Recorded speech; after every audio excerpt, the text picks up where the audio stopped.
Kesempatan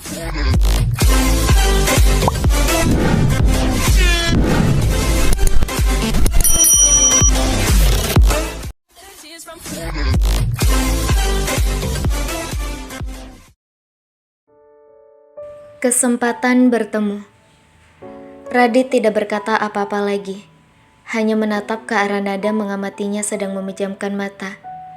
Kata-kata keinginan dalam hati Radit untuk mendekat ke Nada dan memeluk Nada yang saat ini sudah sangat dirindukan olehnya. Tapi kedua tangannya tidak berani melakukan itu. Kemudian Radit memilih menatap ke jendela. "Tuan muda, kita sudah sampai."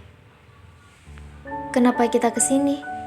Nada menengok ke Radit untuk meminta penjelasan. "Klek, aku tadi sudah katakan seperti itu kepada ibuku. Kamu juga sudah harus memeriksa kandunganmu, kan?" Radit bicara sambil membuka pintu dan kemudian berjalan ke pintu Nada yang sudah dibuka oleh Sandi. "Ayo, aku bisa jalan sendiri." Nada menarik tangannya yang sudah digandeng oleh Radit dan memilih untuk berjalan masuk ke dalam rumah sakit tanpa memegang tangan Radit. Tak ada yang dapat Radit lakukan selain membiarkan Nada seperti itu. Hatinya terasa sakit karena keinginannya untuk menggandeng Nada tak dapat dilakukannya. Tapi Radit tidak punya pilihan lain sekarang. Bayinya sehat, berat badannya juga cukup, perkembangannya sangat bagus, ucap dokter yang mengamati melalui layar monitor USG. Nada tersenyum setelah melihat perkembangan bayinya. Perasaan Nada juga sangat bahagia mendengar apa yang dikatakan oleh dokter. Bayinya sehat dan tidak kekurangan satu apapun adalah hadiah terindah baginya untuk hari ini. Usahaku tidak sia-sia. Aku berusaha untuk meminimalisir stres yang kualami dan aku mengalihkannya untuk hal-hal positif. Hasilnya sekarang sangat memuaskan. Kondisi kandunganku sangat sehat. Terima kasih Tuhan, Kau telah menjaga anak-anakku. Gumam Nada dalam hatinya, sambil tangannya mengelus tempat di mana rahim Nada berada. Seperti biasa, setelah melihat hasil USG, dokter kemudian menjelaskan apa saja yang harus dilakukan oleh Nada. Radit juga mendengarkan dengan seksama di samping Nada. Hatinya cukup bahagia mendengar bahwa bayinya sehat-sehat saja karena Radit juga sangat khawatir. "Tolong Ibu Nada sering-sering diajak jalan-jalan dan jangan dibikin stres ya Pak, supaya bayinya tetap sehat. Kalau dari kondisi fisik sih tidak ada masalah untuk ibunya. Yang perlu diperhatikan kondisi psikisnya. Ibu hamil itu biasanya lebih emosional karena pengaruh hormon. Bapak yang sabar aja ya menghadapinya. Jangan sampai ikut terbawa emosi juga. Sering dimanja dan disayang supaya anak di dalam kandungannya juga merasa disayang ya Pak. Semakin bahagia ibunya, maka anaknya akan semakin sehat." Pesan dokter kepada Radit sebelum mereka keluar dari ruang prakteknya. Radit hanya tersenyum dan menyembunyikan getir di dalam hatinya mendengar apa yang baru saja dikatakan oleh dokter. "Aku tidak membahagiakannya. Justru aku menyakitinya. Aku tidak punya pilihan lain karena dia menipuku. Aku hanya tidak ingin hidup sebagai ilusinya. Aku ingin dia benar-benar mencintaiku, bukan hanya menjadikanku sebagai cinta masa lalunya."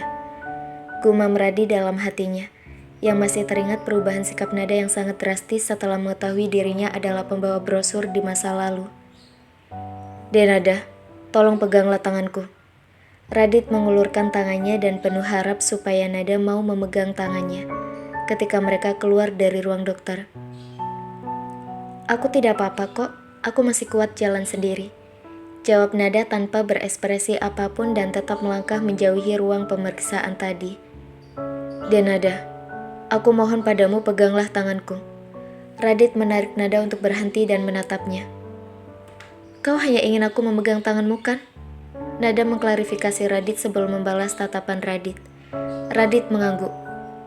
"Baiklah, berikan tanganmu padaku." Nada lalu memegang tangan Radit yang telah diberikan olehnya dan berjalan tanpa mengatakan apapun seperti robot yang diberikan perintah dan melakukan apa yang diperintahkan tanpa perasaan. "Nada, berhenti." Nada pun berhenti sesuai dengan yang diperintahkan oleh Radit. "Aku mau kau memegang tanganku, tapi kita tidak seperti ini." "Kau mau kita seperti apa?" tanya Nada menengok Radit dan masih sama tanpa ekspresi. "Kenapa kau dingin sekali padaku seperti ini?" Radit yang sudah tidak tahan lagi melihat perlakuan Nada padanya menjadi sangat gusar. "Memang kau ingin aku seperti apa sih?" tanya Nada masih sambil menjaga ketenangan dirinya dan tidak terbawa emosi juga. "Nada, kau ada di sini?" Radit dan Nada segera menengok ke arah suara yang memanggil Nada. "Dewa?" Tentu saja pemandangan saat itu bukanlah pemandangan yang diharapkan oleh Dewa ataupun Nada. Nada bersama dengan Radit dan Dewa dengan Anita. Kamu kemana saja, Nada? Kamu tidak kuliah dan mengajukan cuti kuliah? Aku menghubungi handphonemu tapi kau sudah mengganti nomor teleponmu. Apa kau baik-baik saja?" Dewa bertanya sambil menunjukkan wajah sangat khawatir kepada Nada, tanpa memperdulikan Anita yang ada di sampingnya, atau Radit yang ada di samping Nada. "Aku baik-baik saja. Apa kau ingin memeriksa kandungan dan melihat kondisi anakmu?" Nada tersenyum sangat tulus kepada Dewa, tanpa ada beban ataupun emosi kemarahan di sana. Dewa mengangguk.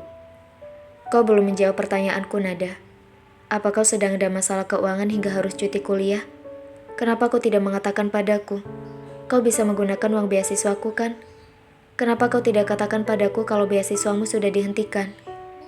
Dewa tidak memperdulikan apapun yang ada di sekelilingnya, dan tetap fokus pada pertanyaannya untuk Nada. Begitupun Nada yang seakan terhipnotis oleh Dewa. Nada menghela nafas dan tertawa kecil kepada Dewa. "Apapun aku tidak bisa sembunyikan darimu, bukan? Sudahlah Dewa, aku sudah membuat keputusan kalau aku akan cuti dulu. Untuk biaya kuliah, kau jangan khawatir. Saat ini aku sudah bekerja dan aku mendapatkan keuntungan yang lumayan. Bahkan lebih besar daripada gajiku bekerja di kafe. Tapi aku sengaja cuti, supaya aku bisa fokus pada kehamilanku dulu. Setelah bayi ini lahir, aku baru akan kembali kuliah." Jawab Nada saat itu juga untuk menenangkan Dewa, dan tidak perlu memikirkan macam-macam tentangnya. "Nada, tapi kau..." "Sudahlah Dewa, aku benar-benar tidak apa-apa kok. Bukannya kondisi ini lebih bagus. Kau bisa jadi dokter lebih dulu daripada aku.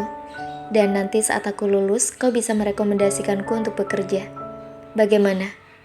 Nada berbicara sangat antusias pada Dewa seakan memberikan sebuah ide brilian. "Kau tahu bagaimana cara menghubungiku kan?" tanya Dewa akhirnya, karena sudah tahu bahwa dirinya tidak mungkin lagi membujuk Nada. Nada mengangguk, dan kemudian mengucapkan salam perpisahan kepada Dewa. Walaupun pertemuan ini sangat menyakitkan bagi Nada dan Dewa, tapi saat perpisahan tadi masih ada senyum di antara mereka berdua, dan perasaan lega karena mengetahui kondisi masing-masing dalam keadaan sehat. Sudah 2 minggu mereka tidak pernah bertemu. Kemanapun Dewa mencari Nada, tetap tidak menemukan Nada, termasuk di kafe Tia, sehingga membuat Dewa sedikit frustasi. Dan hari ini, perasaannya menjadi lega walaupun mereka bertemu dengan cara menyakitkan bersama pasangan masing-masing. Tapi Dewa masih bersyukur bahwa takdir masih mempertemukannya dengan Nada. Takdir masih mengizinkannya untuk melihat wajah Nada. "Dan Nada, kita harus bicara.